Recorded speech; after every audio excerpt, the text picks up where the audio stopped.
Boa noite, pessoal. Tudo bem? Paladino, cadê você, meu amigo? Vamos agora começar a palestra. Eu não tenho Como é que vai? da sala, Pala. E não, tudo bem, eu vou te ajudar aqui. Quem vai entrar contigo aqui? Imaginei que fosse Eu acho que é a Lica, a né? Paloma, né? Vou puxar aqui, aí. E o Paloma. Nery vai entrar contigo também aqui? Não sei, se não Vou não puxar, quiser, vai sim. vai. Tá aqui. Opa! Grande Só vou Nery. ficar Sim, aqui no pessoal. backstage ajudando vocês, tá bom? Valeu, Tchau, tchau. Pala. Um abração, demais, boa Paladino. apresentação. Tchau. E aí, vamos ter hoje o prazer de receber aí um... Quer fazer as honras, Paloma? Um grupo aí empoderado, né? É verdade, pessoal. Agora a gente vai ter o prazer de receber aí, né, a Lígia com uma palestra incrível aí, né? E bora para cima aí com essa representatividade aí. E é isso aí. Já queria agradecer aí a participação de todo mundo aí que está presente com a gente, pessoal dos user groups, todo mundo que está aí ativo no chat, mandando perguntas, né? Trocando ideia aí, trocando conhecimentos aí. Então, o sentimento hoje, como eu falei mais cedo, é só gratidão por tudo isso que está acontecendo aí. Fazendo a apresentação só dos hosts aqui, eu sou o Leandro, do AWS User Group Ceará. Paloma, as honras. Sim, eu sou a Paloma, né? Eu faço parte aqui do User Group de Minas Gerais, aí, junto com o Felipe, representando aí Minas. E eu sou o Marcelo. E Paloma, Leandro, tudo bem? Sou o Marcelo, sou também um dos organizadores do AWS User Group Floripa, mas também acabo ajudando aí São Paulo, todo mundo aí. A gente acho que todo mundo está super junto aí também. A Community Day vem para isso, para encurtar esse distanciamento também. Muito bom. E antes da gente chamar as palestrantes, Nery, quer falar um pouquinho da dinâmica do Kahoot? Vamos falar assim. Então, logo após a palestra que a gente vai ter agora, vai ter um próximo slot de Kahoot, de novo, né?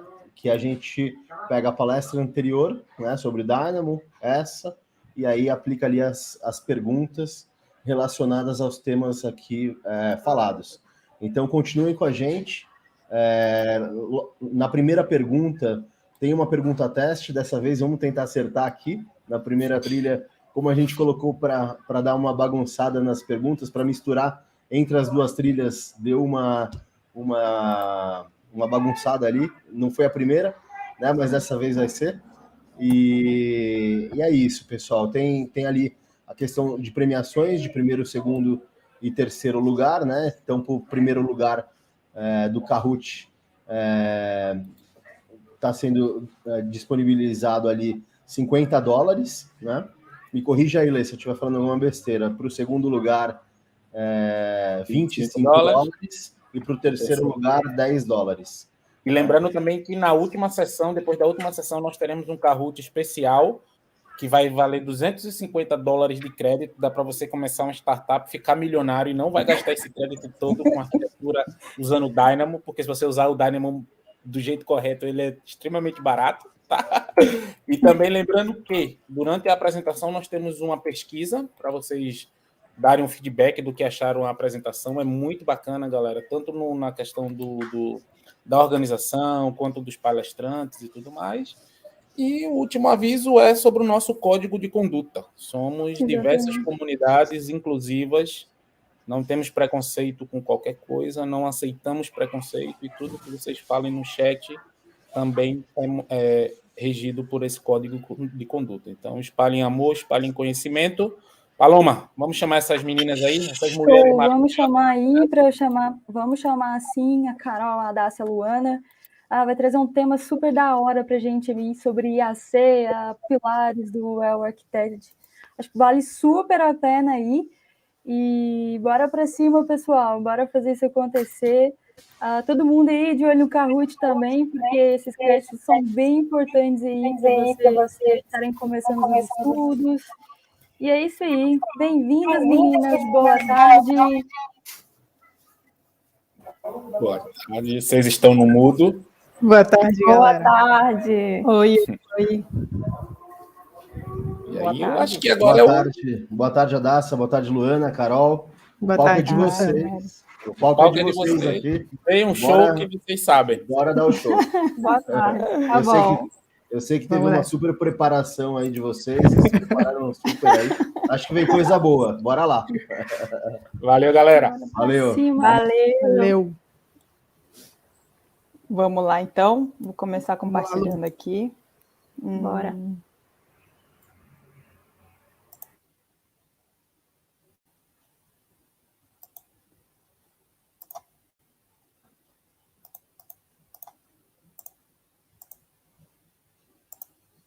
Todo mundo vendo aí?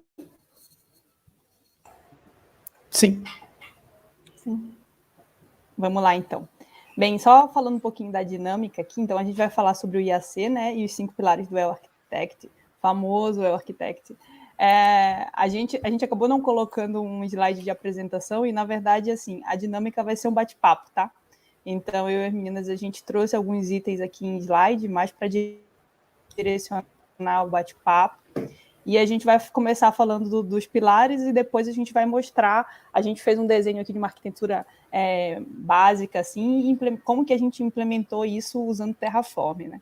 E aí, começando com a apresentação, eu sou a Luana Nadielli, esse carinha de criança aqui, mas tem 15 anos de TI já, comecei como DBA Oracle, vim no mundo Oracle, e passei por outras áreas, tem pouquinho tempo que eu comecei a trabalhar com a AWS, mas já comecei a trabalhar aqui na da rede, que já é um começo logo maravilhoso, né? Então, basicamente é isso. Fala aí, meninas. Boa. Vou seguir, tá? Bom, gente, eu sou a Carol. Eu sou nordestina de Aracaju. Atualmente eu trabalho no time de Cloud CI/CD do Nubank. E eu também, como a Lu, tenho quase 10 anos aí de experiência com TI, já trabalhei com operações, com suporte, com redes e toda essa coisa, essa loucura de infraestrutura. E é isso. Vai lá, Dassa. Bom, gente, meu nome é Adassa Thomas, sou natural de São Paulo e, embora, né, as meninas já tenham bastante experiência, até com Oracle, redes e tudo mais, eu estou iniciando agora. Eu tenho 1 ano e pouquinho de carreira, iniciei no Senai, fiz redes de computadores, hoje curso a faculdade de redes também, e conheci o mundo de cloud, fiquei apaixonada e hoje estou seguindo. Então é basicamente isso, também trabalho na da rede, e atendo redes, telefonia, AWS, e o que surgir. Você vê que é um mix bom aqui, hein, de conhecimento. Acho que vai rolar um papo legal. Tem custo, tem DevOps. Tem. Bem, vamos lá. Então, começando pelo começo, né? O que é o El-Architect? Então, basicamente é um framework que a AWS criou, e aí, pegando anos de experiência que ela tem em vários setores e mercado, juntou essas melhores práticas, e a ideia é que esse framework de melhores práticas ele seja usado tanto para construir, então, estou começando do zero, quero criar um sistema na nuvem, então você tem ali um cardápio de boas práticas para seguir, o que é muito legal, né? A gente que tem experiência aí de outros mundos, né? A gente vê que você começa numa carreira em alguma coisa, você não tem o conhecimento para saber qual que é a melhor prática para eu fazer de segurança, qual que é a melhor forma de fazer isso. E aqui a gente já tem esse framework pronto, que eu acho interessantíssimo. Isso já traz uma maturidade muito grande logo no início, mesmo que você esteja começando, por exemplo, a construir um sistema, né? E assim como construir, também revisar. Então, já tenho o meu sistema rodando e eu quero revisar, quero ver se está usando as melhores práticas. Então, basicamente, ele é um framework para isso. Um item que a gente colocou aqui que eu achei bem interessante é que essa revisão, imagina que você tem lá o sistema rodando na nuvem, eu quero fazer uma revisão. O El-Architect não é uma auditoria, não é tipo, vou pegar aqui esse checklist, vou sair varrendo, vou tá errado, não é, a ideia não é essa. A ideia é que seja uma conversa construtiva. Então, fazer essa revisão pensando em como melhorar, como aumentar a maturidade do meu sistema que está rodando ali na nuvem. Querem adicionar alguma coisa, meninas? Boa. Eu quero, tá? Lu, perfeita que você comentou. WE, a gente tem que separar, ele não é um sistema, ele é um framework, né? São conjuntos de recomendações, são guias de como aplicar no seu workload, conjunto de funções Lambda, nas suas instâncias. E é isso, não é bom segmentar, separar que não é um sistema, né? Apesar de ter uma ferramenta que te ajuda com o Tools, o Web Architecture Tools, ele te ajuda a dar um guia, exatamente um guia de como otimizar o que você já tem na cloud, né? Então, só complementando aí. Massa. Bem, então, quais são os pilares, né? Então, são 5 pilares: excelência operacional, segurança, confiabilidade, eficiência de performance e otimização de custo. Então, você vê que engloba bastante coisa aqui do que é importante dentro da gente, se a gente pensa numa arquitetura, né?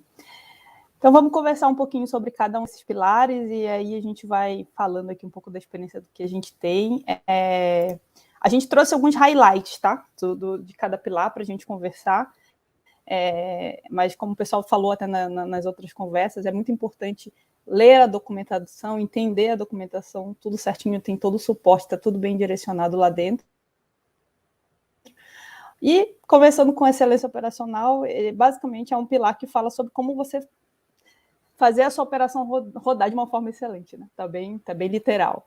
E aí a gente tem alguns pontos aqui que a gente trouxe, e aí a Carol aí manja muito de automação, CI/CD, então sempre trabalhando, pensando sobre isso, né?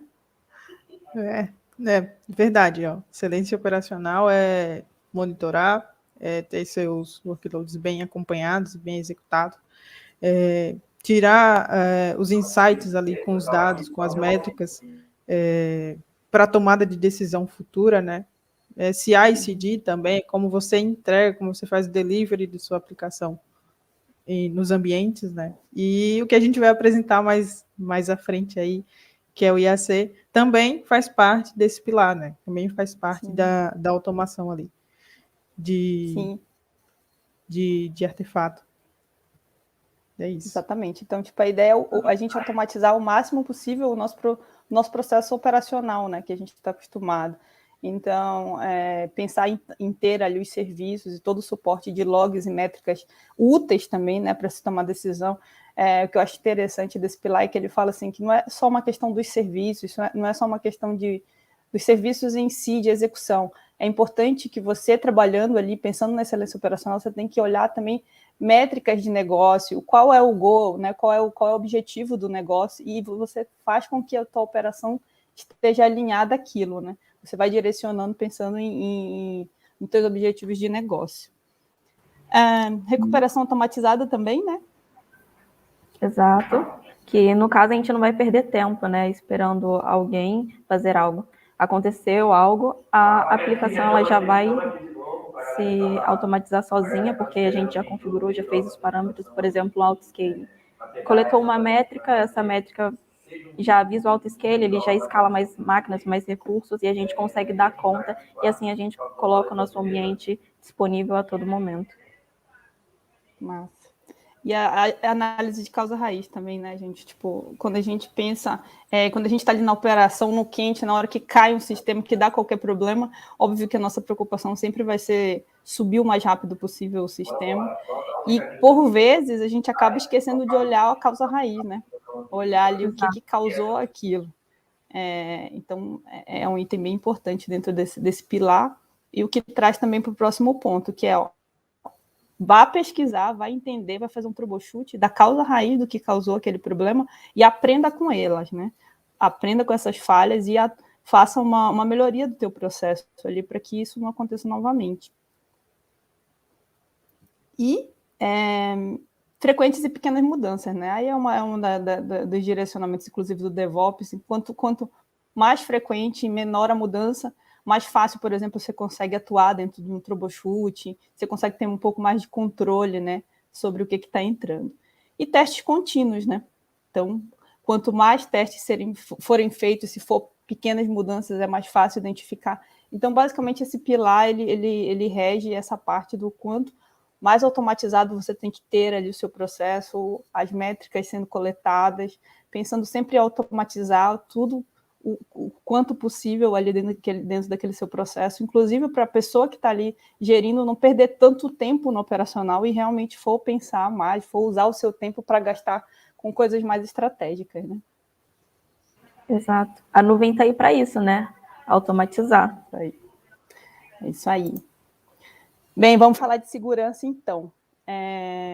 Eu acho que a segurança começa com a parte de definição de políticas de acesso, né? Então, aqui é muito importante a gente ter bem claro quem vai utilizar, quem são os usuários, quais são as roles que a gente vai criar, quais são as permissões que a gente vai dar. Então, não é incomum a gente ver, por exemplo, um monte de gente que não precisa ter acesso de administrador. Isso precisa estar muito bem controlado, né? Definido dentro da empresa. Alguma coisa, meninas? A gente costuma dizer que na questão de segurança na nuvem, menos permissões é mais, no caso. Quanto menos você dá permissão para o usuário, mais segurança você vai ter. Então, se o usuário ele só precisa ler algum serviço, ver, é só isso. Você não precisa dar permissões que ele não vai utilizar. É só o básico e ponto. Precisou de mais? Libera. Porque não vale esquecer que na nuvem, assim como a gente tem tudo ao nosso alcance, também é mais fácil para a gente... É mais facilitado, né? Exato. Lembrar também da questão do root, né? Que eu acho que vale sempre lembrar, porque é bem importante. Criou sua conta ali na AWS, tem o seu usuário root? Cara, pega, guarda esse usuário, as 7 chaves, esconde ele, porque esse usuário, ele vai ser o único que vai conseguir deletar a sua conta. E já pensou, você tem um workload lá, uma arquitetura, e simplesmente ela some. Então, vale essa segurança, nunca use o root, sempre usuário admin, e menos segurança, no caso, menos permissões é mais segurança. Boa. O outro ponto, acho que encaixa aí também é aplicar segurança em todas as camadas, né? Indo desde da rede de borda, VPC, subnets, o load balancer, cada instância e na aplicação também, né? Então, acho que encaixa perfeitamente nesse pilar. Sim. Complementando ainda a parte da política de acesso, né? O MFA, por favor, vamos habilitar, ter o processo de reciclagem de senha, colocar uma senha que tenha algumas regras que você garanta que seja confiável ali, que seja forte, né? É importante. O que a Carol falou sobre essa parte de todas as camadas, então vamos pensar desde a parte do host, vamos em security group, a parte de acesso de serviço com as roles, especificamente para o que você precisa, e aí o que entra aqui também é você entender muito do seu sistema, né? Você está ali gerenciando a parte mais de infra, né? É importante você entender o que é o teu sistema, aquele usuário realmente precisa daquele acesso, então vai ultrapassando ali o conhecimento, não fica só naquele mundo de AWS, você precisa entender para você conseguir fazer esse controle de segurança da forma mais eficaz possível, né? Parte de SEO, dados, então é muito importante proteger o dado, a rede, como o Carol falou também.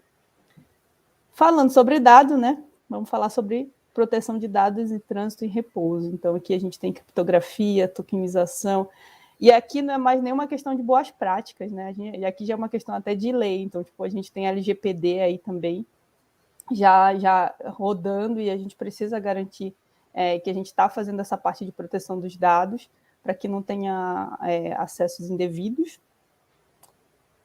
Métricas, logs e eventos, então sempre olhar as métricas, os logs, verificar se o que está acontecendo ali para poder fazer a atuação.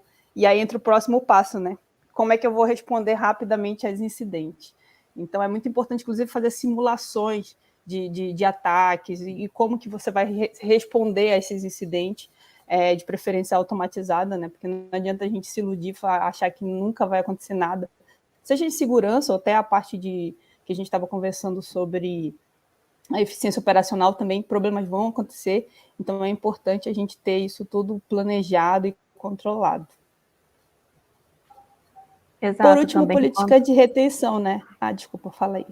Não, é só acrescentar que quando for montar a arquitetura do ambiente, sempre deixar ele o menos exposto possível, tanto para a internet, assim como para os usuários. Por exemplo, eu tenho um security group, eu preciso colocar um acesso SSH. Já aconteceu de ver casos em que a pessoa libera a porta 22 para qualquer IP. Todo mundo. Não, gente. Libera apenas para aqueles que você conhece, o IP da VPN do seu escritório, o seu IP fixo de casa, algo assim do tipo. Ou então, sempre prefira por uma conexão privada, né?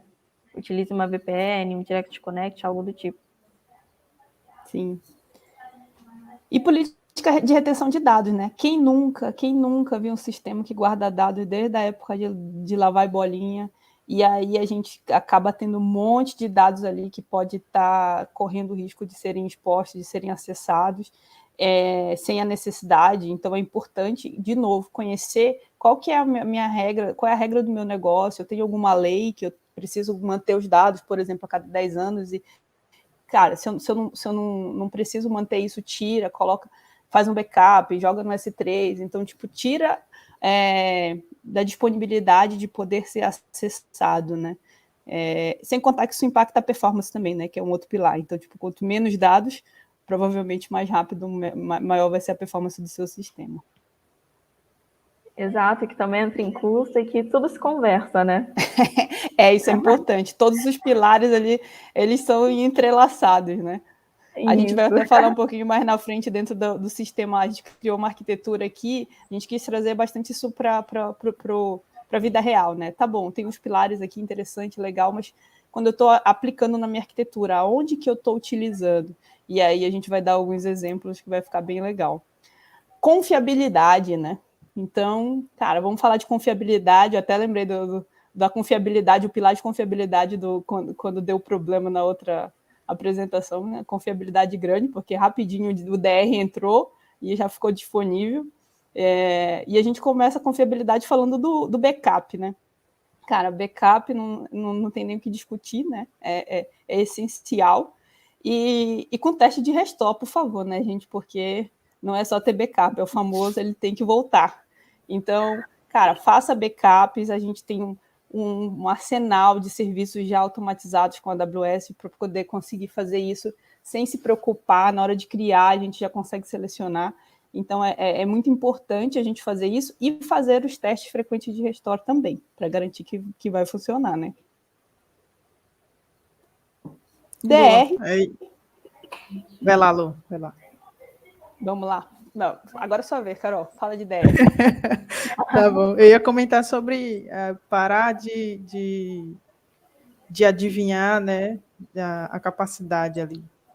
O objetivo é parar de ter ociosidade, aqueles famosos planos de crescimento que tentam adivinhar o quanto a empresa vai crescer, né? Os riscos disso é o superdimensionamento ou um dimensionamento menor que o ideal, né? Então, um vai te trazer problema de custo, né? Que é o superdimensionamento, você vai ter carga ociosa, e o outro é seu cliente reclamando que seu serviço não funciona bem. Exato. Já que ele não tem a capacidade suficiente para atender, né? Demanda ou outra coisa assim. Sim, pensando em todas as camadas, né? Então, Exato. também utilizar de forma correta, por exemplo, eu estou criando um banco de dados, eu deixo que ele cresça sozinho, sem que eu tenha que ficar fazendo atuações manuais, mas eu seto um limite ali e faço uma gestão de métricas para eu acompanhar isso também. Então, pensando aí em rede, computação, história de todas as camadas ali envolvidas, né? Exato. Verdade. Teste de resiliência, gente, importantíssimo. A gente simular a queda, a gente fazer testes que a gente simule ações controversas, para a gente saber como que a minha aplicação vai realmente reagir àquilo, né? Uma coisa é a gente desenhar, outra coisa é a gente realmente testar e ver ele funcionando, e ficar tranquilo com relação a se der qualquer problema, a forma com que eu desenhei a minha arquitetura aqui é confiável, ela vai conseguir se reerguer sozinha, sem que eu tenha impacto ali para o meu negócio, para o meu sistema. E aí, tanto para a parte de queda quanto a elevada demanda, né? Que também impacta a parte de performance. Então, deixa eu testar aqui. Se eu aumentar muito a minha demanda de acessos, a minha aplicação ela vai corresponder. A minha arquitetura foi desenhada para ela realmente ser confiável nesse quesito. Exato. E a AWS mesmo, ela já tem esses serviços especiais que nos ajudam. Por exemplo, eu estou com uma quantidade de acesso muito grande. Por exemplo, eu tenho uma loja, entrou a Black Friday, e a quantidade de acesso subiu muito.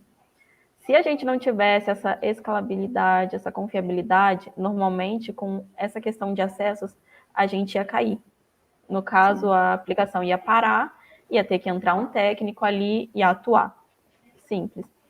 Com alguns serviços da AWS, a gente tem a própria opção de falar, bom, quero que quando essa aplicação aqui bater tanto de CPU, quando bater tanto de memória, sobe mais uma máquina. Então, a gente tem a confiança de que, independente do tanto de acesso que a gente tiver, a gente vai estar ali up, entendeu? Sim. Ações automatizadas, né, de recuperação à falha, então vamos pensar nisso também. A gente, como a Daça falou, já tem isso muito nos serviços da AWS, mas é importante a gente dar o tiquezinho ok, a arquitetura que eu defini está realmente condizente para poder seguir essa boa prática. Fazer gerenciamento de mudança automatizado também, né? Então, entre outros. Então, basicamente, esses aqui são os pontos principais aqui do pilar de confiabilidade.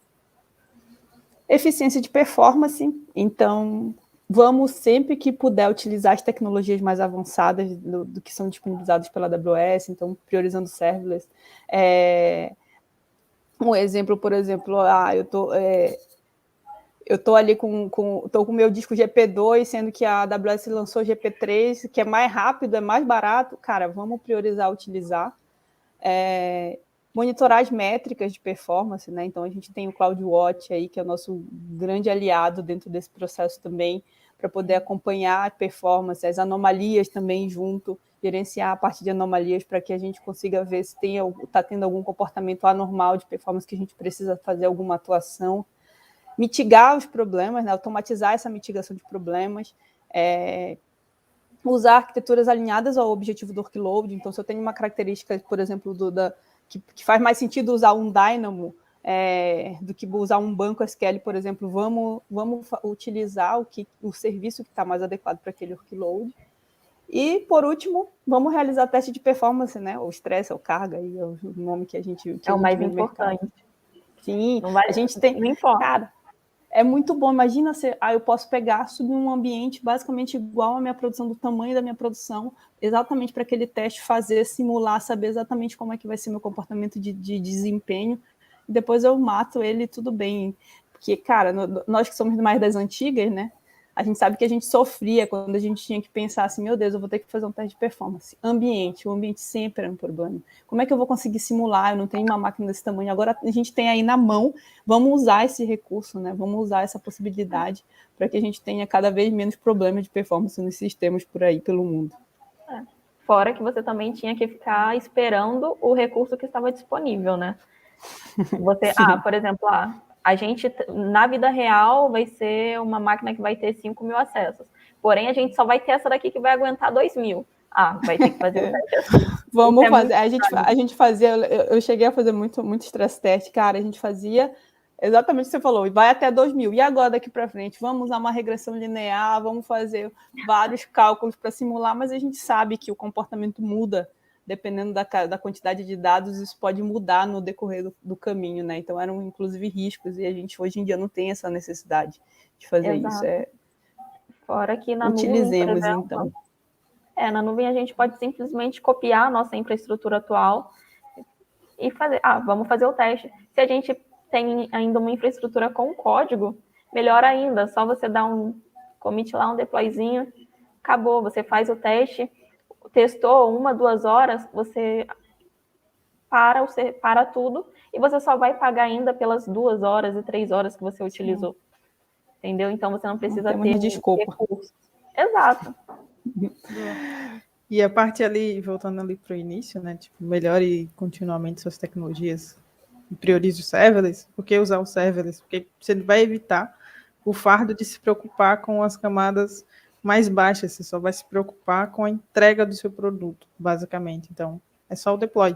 Você tem que entregar, deployar no serverless. Então, você evita mais trabalho, digamos assim. Sim, use seu tempo para coisas mais nobres, né? Vamos entender o nosso sistema, vamos pensar em negócio, vamos se aproximar um pouco mais da área de negócio. Eu acho que isso é a grande vantagem. Exato. E o último pilar, otimização de custo. Último, mas não menos importante, otimização de custo. Quem não se preocupa com custo, né? E aí a gente tem aqui, cara, monitore o uso dos seus serviços. Cara, tags é uma ferramenta poderosíssima para você fazer esse monitoramento. Então, utilize de forma correta o tagueamento dentro do seu sistema. Você vai conseguir ter a visão de quanto que está consumindo. Às vezes você tem que compartilhar ali o custo, por exemplo, da AWS entre suas áreas de negócio. Você consegue utilizar. Utilize os alertas, as anomalias. Cara, o monitoramento, igual o Eric falou na outra, o billing vai lhe avisar. Você pode até esquecer, mas o billing não esquece. Então, ele vai atrás de você. Então, é muito importante monitorar para saber se tem algo ali saindo do caminho, inclusive acompanhar, né? Exato.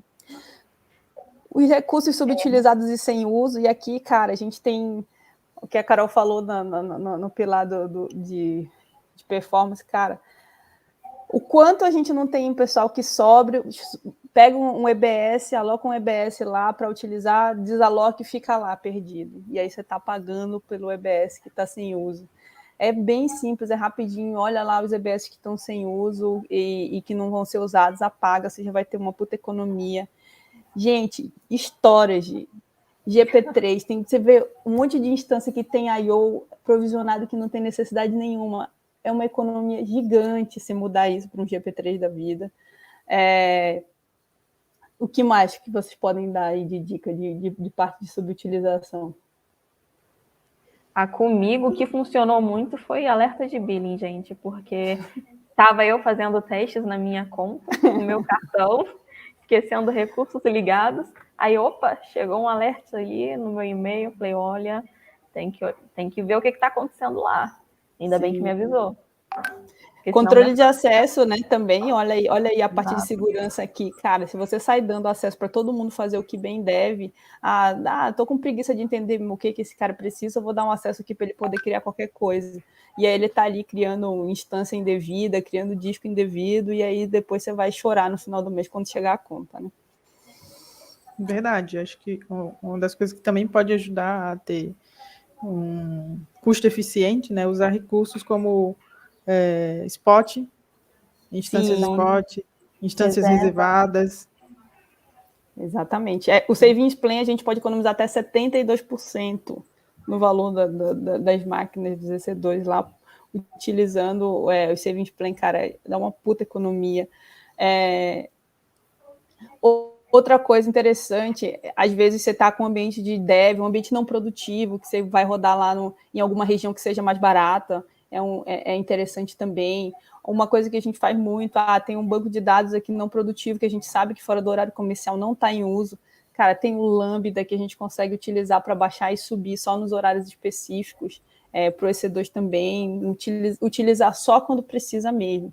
Isso dá... Cara, brincando, você faz você usa o pilar de otimização que faz uma varredura, você economiza 20%, 30%, 40% do teu billing que tem hoje, só fazendo esses ajustes. Exato. Eu acho que a palavra-chave aí é planejar. Antes de subir qualquer coisa, muito planejamento, coloca no organization, alerta de billing, monitoramento com CloudWatch de todos os recursos, saiba o que está consumindo de mais, o que está consumindo de menos, tag, que isso vai te ajudar a gerenciar. Sempre, por exemplo, eu preciso dessa máquina que eu vou usar ela há 2 anos. Tenta fazer uma reserva de 1 ano, que é ou 1 ano ou é 3. Então, você tenta fazer 1 ano, se não der, para dar uma esticadinha, né? Usa instâncias spot, usa funções lambdas, igual a Lu falou. Eu já realizei bastante configuração lambda para... deu 7 horas da noite, derruba essa instância. Quando der 7 horas da manhã, sobe ela de novo. A redução de custo que isso gera no final do mês é muito grande, porque a gente iria estar pagando por algo que não está sendo utilizado. Sim. Serviços gerenciados, né? Que é uma coisa assim, que além do custo em si do billing, se você tem serviço gerenciado, você está economizando a tua hora também. Você está economizando o teu tempo de ficar ali fazendo a operação, a gestão de coisas que hoje a AWS faz, você não precisa se preocupar com nada. Então, é também uma otimização de custo. O teu tempo, o tempo da tua equipe. Então, é bem importante o quanto a gente puder utilizar de serviços gerenciados, é melhor. Mas vale a pena lembrar também, pessoal, que é muito importante a gente ler as documentações e entender o que é responsabilidade do cliente e responsabilidade da AWS. Mesmo que alguns serviços sejam gerenciáveis, tem ali uma divisão de responsabilidades. Exatamente. Bem, e aí falamos dos 5 pilares, vamos conversar um pouquinho na prática, né? A gente criou uma arquitetura aqui para mostrar um pouco um exemplo de como que se aplicaria a cada um dos pilares dentro dessa arquitetura, e aí depois a Carol vai mostrar isso sendo implementado no Terraform. Então, a gente criou uma arquitetura aqui, basicamente uma aplicação web, com Route 53 aqui, como DNS, então, basicamente, chamando aqui um load balance, um Elastic Load Balance que está numa subnet privada, pública. Por quê? Porque só esse cara precisa ter acesso externo, utilizando o Security Group aqui, então garantindo que só os acessos devidos vai entrar aqui no EC2, e multi-AZ, e aí esse cara comunicando com uma subnet privada, e aí entra toda a parte do back-end ali, do que está ali atrás da aplicação. A gente quis colocar aqui também várias máquinas usando o scaling group, né? E aí, para que a nossa aplicação aqui conseguisse fazer esse scaling, ela precisava fazer gestão de dados de sessão. Então, a gente implementou aqui também o DynamoDB para poder fazer o controle, que foi o que o nosso amigo Eric apresentou um pouco mais atrás. Também todos com Security Group aqui, multi-AZ. E o banco de dados também como RDS, um Postgre aqui acessando com Security Group. E aí todos os outros itens também aqui à parte, então CloudWatch jogando dados para o S3, com a Tina fazendo análise aqui, se for preciso, dentro de uma VPC, o CloudTrail, que também é nosso grande amigo, cara, o CloudTrail é maravilhoso, tudo que a gente precisa, a gente consegue, a primeira coisa que a gente olha é o CloudTrail, né? Exato. As tags também utilizadas e essa arquitetura rodando em Terraform. Querem falar mais, meninas? Deu uma revisada aí, mas se vocês quiserem detalhar. Nada. Tá. Bora para demo. Vamos falar mais um pouquinho aqui, rapidinho. Ó, a gente fez uma brincadeira aqui. Né? A gente fez uma brincadeira aqui. Deixa eu falar aqui, vamos lá, Terraform. Quais são os pilares que a gente está usando aqui com Terraform? Excelência operacional, porque a gente está automatizando.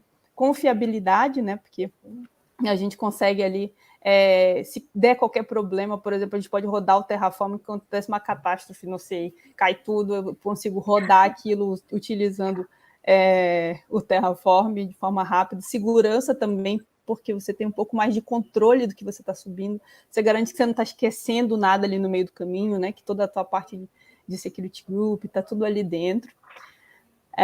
Que mais? A gente tem a parte de segurança, obviamente aqui com a parte do Security Group.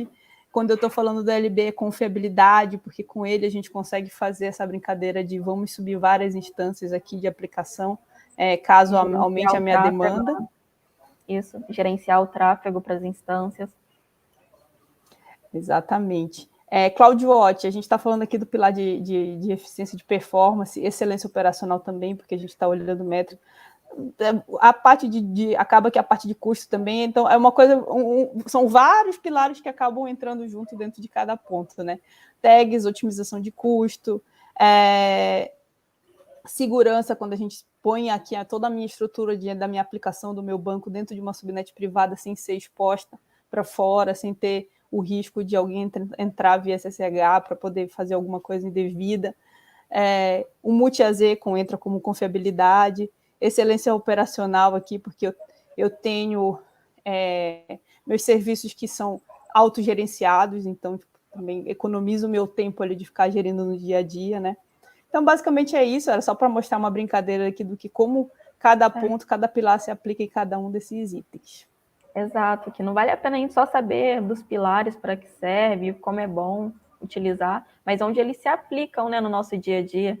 Principalmente que eu sou técnica, então eu utilizo os serviços, então falar, estou usando aqui alguma coisa multi-AZ, mas por que eu estou usando multi-AZ? Entendeu? Entender o porquê disso. Sim. Então, manda ver aí, Carol. Vamos lá para o código. Vamos mostrar a implementação desse desenho aqui, dessa arquitetura no Terraform. Tá, vou compartilhar minha tela. Vocês me avisam, por favor, quando estiver visualizando. Beleza.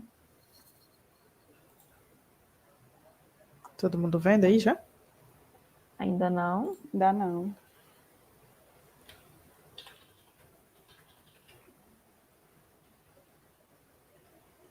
Agora foi, né? Foi. Agora sim. Tá. A fonte tá legal também, pessoal? Posso falar? Acredito que sim. Dá só um pouquinho de zoom, se puder. Dando zoom, não. Dando zoom tá de boa. É porque a gente tá com Bom o agora? chat aberto aqui. Sim, sim, sim. Ah, tá bom. Fechou. Vamos lá. Beleza. Nessa demo, a gente escolheu usar o Terraform, né, como ferramenta de IAC, mas a alternativa para a Amazon é o CloudFormation. Tá?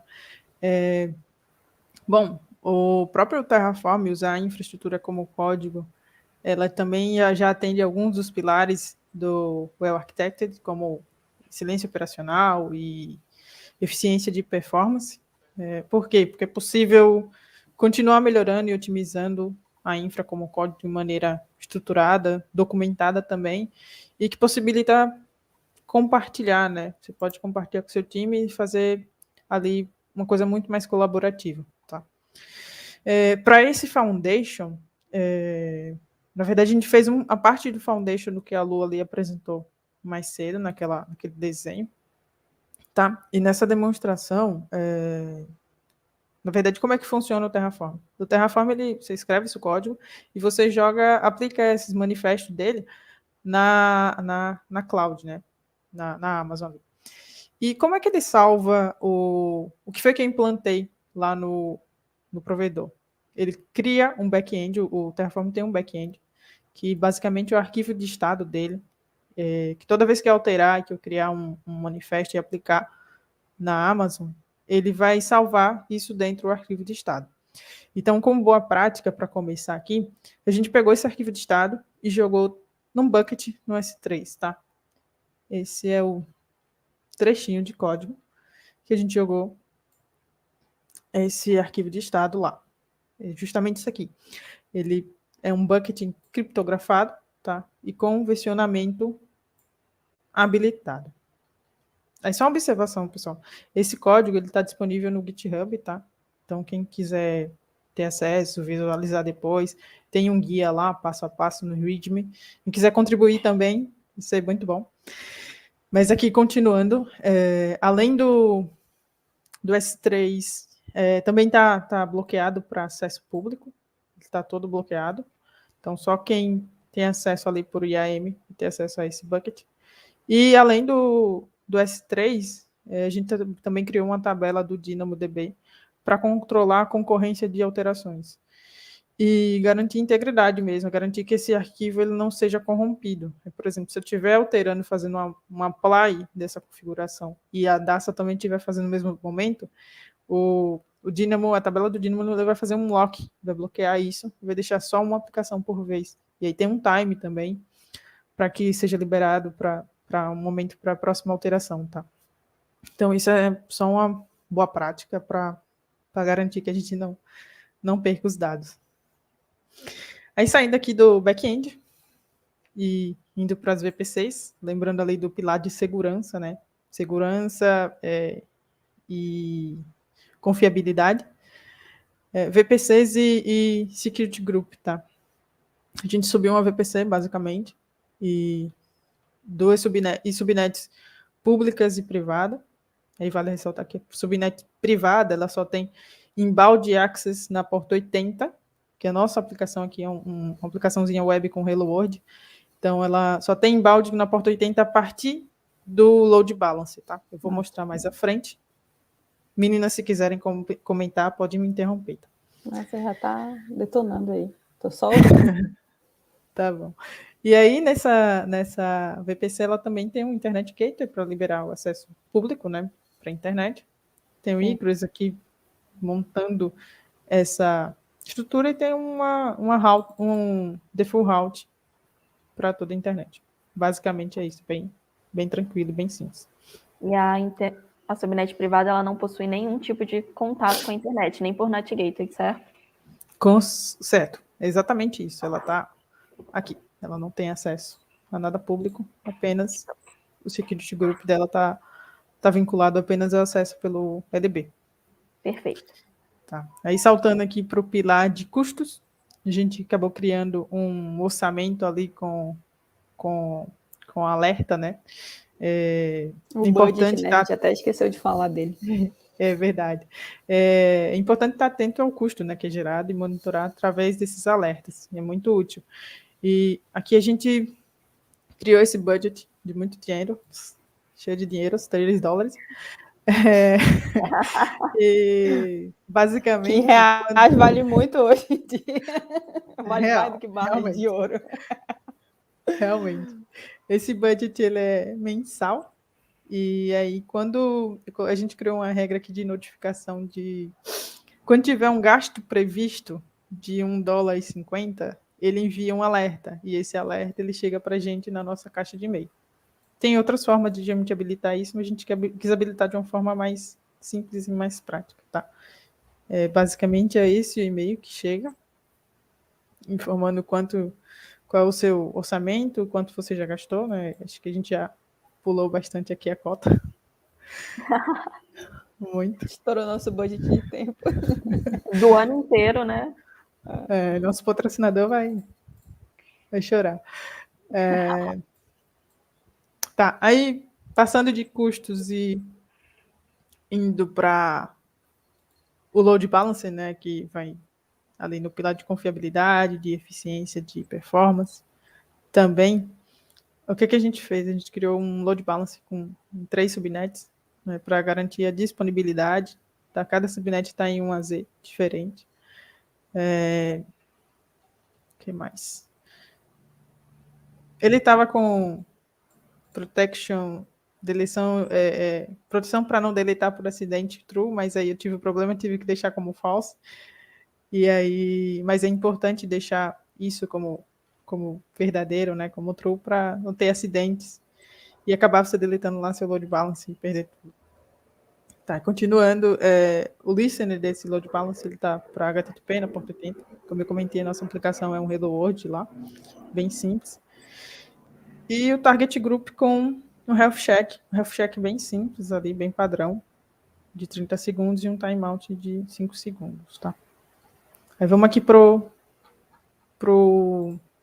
Autoscaling Group. No Autoscaling Group ele tem uma capacidade desejada de 2 máquinas. Daqui a pouco eu posso mostrar um pouco como ficou lá na console da Amazon. Isso aqui.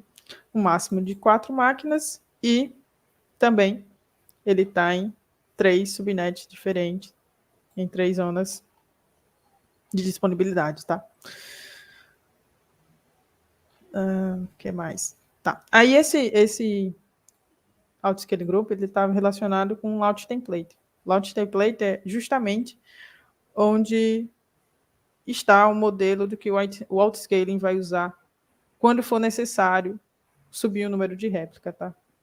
Quando for necessário subir o número de réplica, ele vai usar a M que eu estou declarando lá no meu variables aqui do Terraform, o tipo da instância, a chave, né? Eu crio uma chave ali SSH para acessar, caso for necessário, e o Security Group, que é justamente o que está vinculado ao load balance. Então, ele só vai receber acesso público na porta 80, vindo do load balancer, tá? E, definitivamente, o que tem rodando nessa máquina é só um Hello Worldzinho, bem simples, bem tranquilo. Aqui eu já falei do Security Group, né, do load balance, que ele está batendo na porta 80. E o Security Group das máquinas, que é do ASG. Tá? Porque ele vem direto desse mesmo Security Group. Bom, deixa eu mostrar aqui como foi que ficou. Eu vou fazer forma output. A gente já executou isso, aí fazendo uma observação, porque demora um pouquinho de tempo ali para subir essa infraestrutura na Amazon. Então a gente preferiu não arriscar. Isso. Tem são históricas, né, para dar problema, então a gente preferiu não arriscar. Tá. Esse aqui é o DNS do meu load balance. Eu vou aqui. Como é que ele tá? E aí, como eu comentei, ele é só um Hello World, apontando Uma hora ele vai perguntar para uma máquina, outro momento ele vai perguntar para outra. Tá? E aí, basicamente isso, né? E aí, só comentando um pouquinho mais ali de confiabilidade,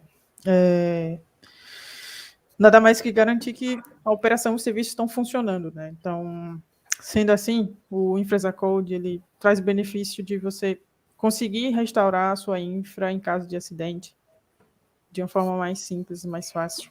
Reduzindo um downtime também, por exemplo, se uma região ficar indisponível e você subir aquela sua infraestrutura, aquele seu workload naquela região, você consegue pegar o código e aplicar em outra região e fazer com que seu serviço, sua aplicação não fique tanto tempo disponível, diferente de se você fosse subir recurso por recurso, uma arquitetura do zero, com certeza daria muita dor de cabeça, né? E aí, é isso. Mais alguma coisa a comentar, meninas? Acho que a gente deu Eu tempo. ia falar, você falou é só um Hello World, mas é um Hello World usando os 5 pilares totalmente pensado, planejado.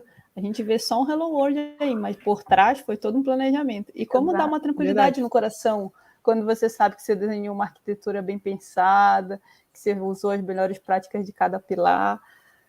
Muito legal. Boa. Aí aqui só para mostrar também um pedacinho lá daquele IAC, tá, gente? Aqui dá para configurar ali a secret keys, né, da Amazon, a região, como tem montando passo a passo como montar sua chave SSH, de como subir o back-end, tá, do Terraform, você pode informar ali o nome do seu bucket, e como subir isso aqui também, tá? Beleza, massa. Eu vou compartilhar Carol, o link, tá? Tive informações do nosso backstage aqui, falaram que a gente tem tempo, manda ela destruir e subir que tem tempo. Tá bom, eu vou compartilhar aqui o link do... O pessoal quer ver o negócio? Temos tempo? Daça quer compartilhar mais alguma coisa? Temos 15 minutos. Sério? A gente tem umas perguntas também. Vamos para a pergunta, então. Vamos para a pergunta. Tá, vamos lá. Vou trazer as perguntas aqui. Vamos ver o que perguntaram. O Leandro Matos, alguma ferramenta recomendada para testar o ambiente ou testar DR, Disaster Recovery? Eu, especificamente, não conheço nenhuma ferramenta, tá?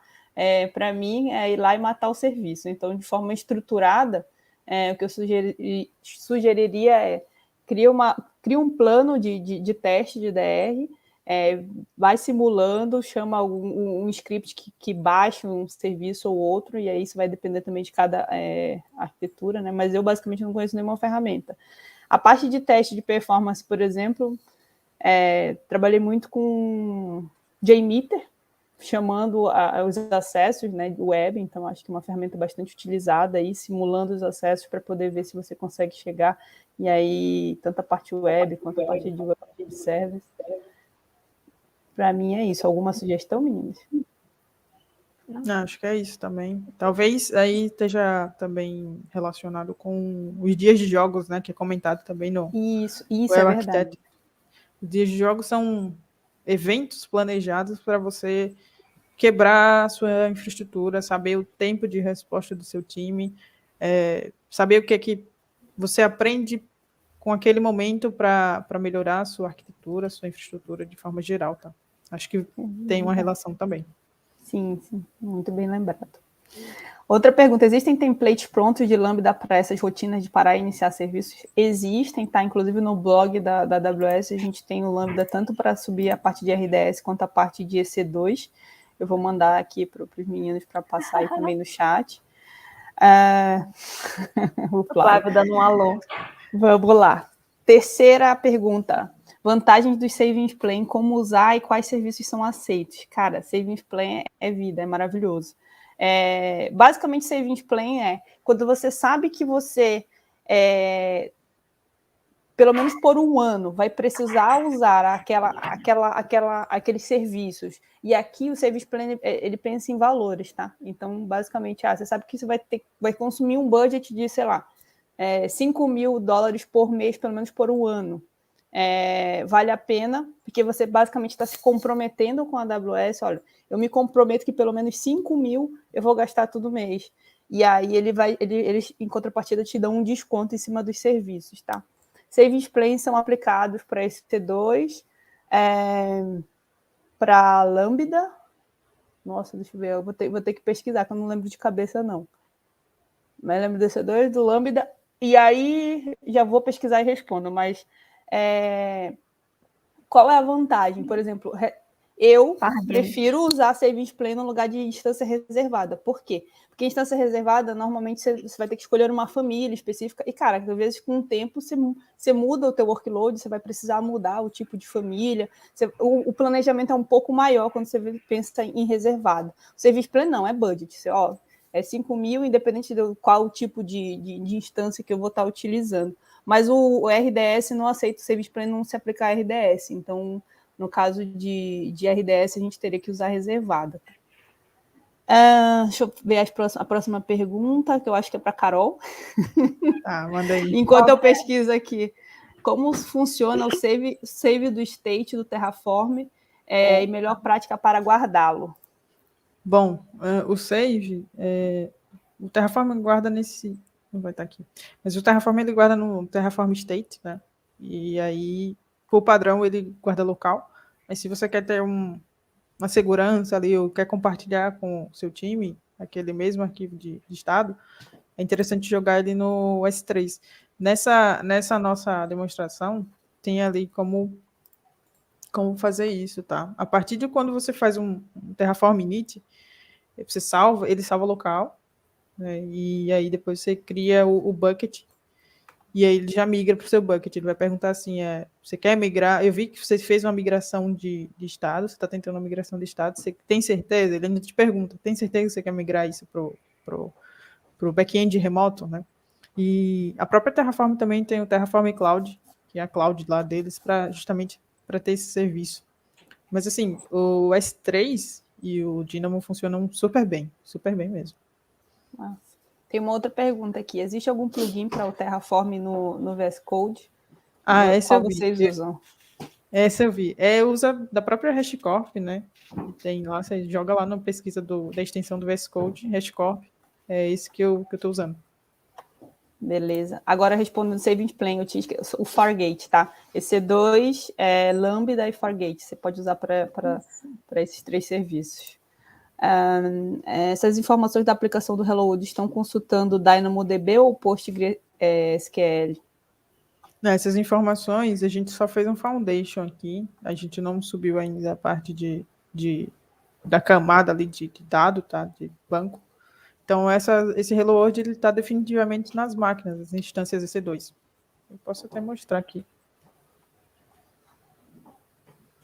Acho que de perguntas é só, tá? Esse aqui é o Autoscaling Group. E aqui são definitivamente as máquinas que estão com aquele Hello World, né? Basicamente, eu passei ali no User Data, esse arquivo aqui, que é um scriptzinho shell. É só isso aqui. Ele faz a instalação do Apache, ativa ele, e a gente joga no index. É isso. Mais alguma pergunta, pessoal? Nada? Acredito que não. Ainda dá para responder um pouquinho.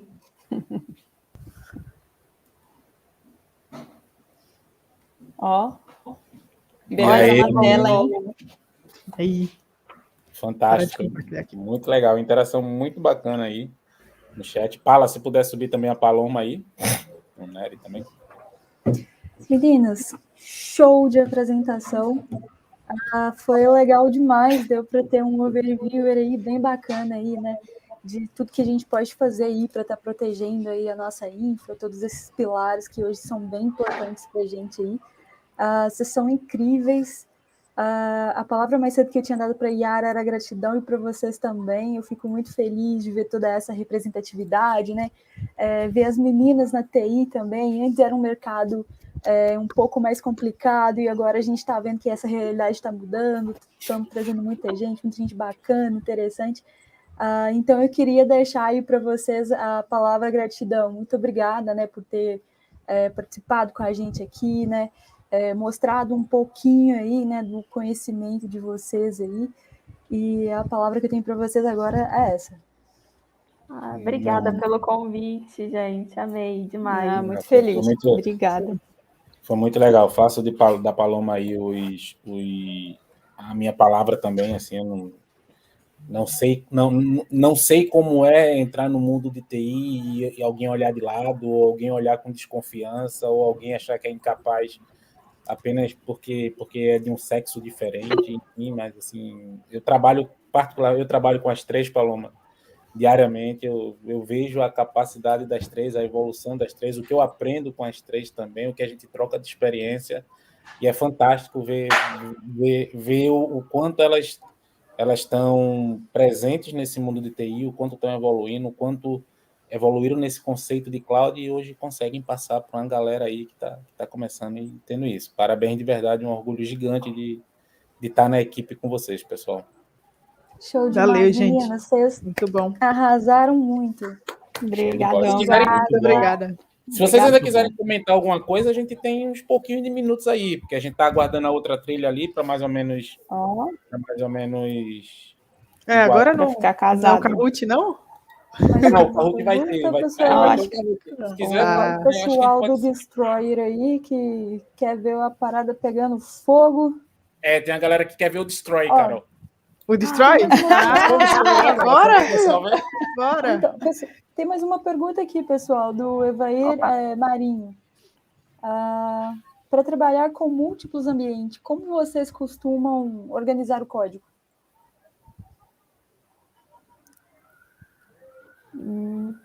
É que talvez aí, Carol, aquele modelo que a gente estava fazendo lá, de tipo, por exemplo, aquelas branches que a gente usa, ou até o workspace do Terraform. Lembra que por exemplo, um dos modelos seria branch, sabe, Carol? Aqueles modelos de branch que a gente adota lá na criação do código lá para os múltiplos ambientes com tags, por exemplo. Acho que poderia ser um caminho, né? Trabalhar com branch. Acho que sim. Acho que sim. Nossa.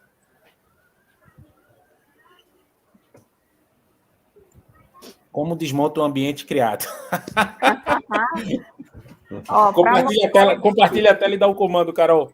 Cadê o Gustavo para ver isso junto com a gente? A gente já tá eu pensei que estava compartilhando aqui. Carol, fala aquilo que eu também não conheço muito de Terraform, eu até fui aprendendo com a Carol aí nesse processo, e aí eu até perguntei, mas você vai criar todos os scripts para criar e o outro script vale um monte de script para descriar?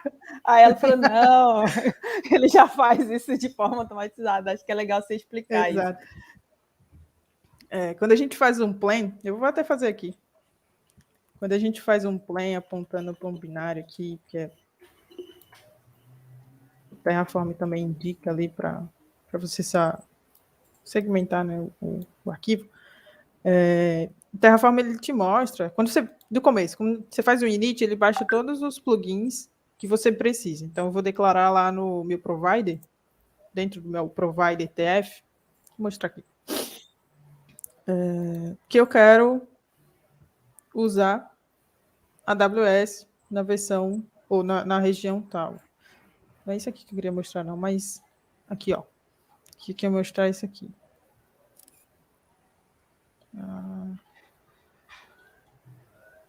Bom, enfim. O que eu ia mostrar é o arquivo que eu defino qual a versão e qual é o meu provider. E a versão dele. E então, aquilo ali, o próprio Terraform, ele detecta qual o plugin que ele vai usar. O plugin definitivamente é o da Amazon. E aí ele baixa esse plugin, eu começo a codificar, e depois eu faço um plan. Um plan, basicamente, é um resumo do que eu escrevi, que ele vai tentar aplicar na Amazon. Então, eu consigo revisar todo esse resumo, tá? Tanto que ele executa aqui o passo a passo do que eu scriptei lá no Terraform. Depois o apply, definitivamente, ele vai aplicar. Se eu fizer um apply disso aqui, eu posso fazer o apply, ele vai dizer que não tem nada a alterar, e não vai ter efeito. Vou fazer o Destroy, que é mais legal. Tão difícil para criar e tão Galera rápido para destruir. Vamos lá. Que é E mais aí, o Destroy Carol. ele também vai me trazer um resumo, igual no Plan, do que você vai destruir. E depois ele me pergunta lá no final. Você quer a gente resumir isso aqui? Você quer destruir isso aqui tudo? Tanto que o Terraform, quando você vai criar os seus recursos, né? Ele mostra o mais em verde para criação, o tio em amarelo para alteração e o menos em vermelho para deleção. É isso aqui. Então ele vai me mostrar tudo que vai destruir. VPC, subnets, tudo isso aqui. Eu vou aplicar o Destroy. Vai demorar um pouco, porque o LB demora um pouquinho mesmo para deletar. Até se você for subir na mão, ele também demora um pouquinho para processar e deixar disponível, né? Deixar ativo. Então vamos deletar. Esse comando traz paz. E nesse comando, a gente sabe que nada vai dar errado. A gente está destruindo tudo. Esse não. Mas é assim, a pergunta dele ali, como destrói, como o Terraform ele trabalha com o Estado, né, Carol? Ele trabalha basicamente mantendo o Estado. O mesmo código que você sobe é o mesmo código que você destrói. Exato. É muito Ele legal faz um isso. depara, né? No Exato, é equipe muito de Estado. bacana isso. Eficiência operacional, aí não tem retrabalho. Fã de Terraform Essa- aqui. E aí entra também no No conceito de... custo. Também. Meninas, deixa eu lhe dizer uma coisa. Foi um prazer imenso ter vocês, né, Paloma? Né, Nery? Muito Sim, bom, foi Um desafio muito sensacional. grande que vocês toparam isso aí. Então, obrigado de verdade, de coração. Queria deixar meus agradecimentos aí, o que vocês deixaram para a comunidade agora. É uma semente aí, é um fator de mudança que vocês estão fazendo. E muito obrigado aí.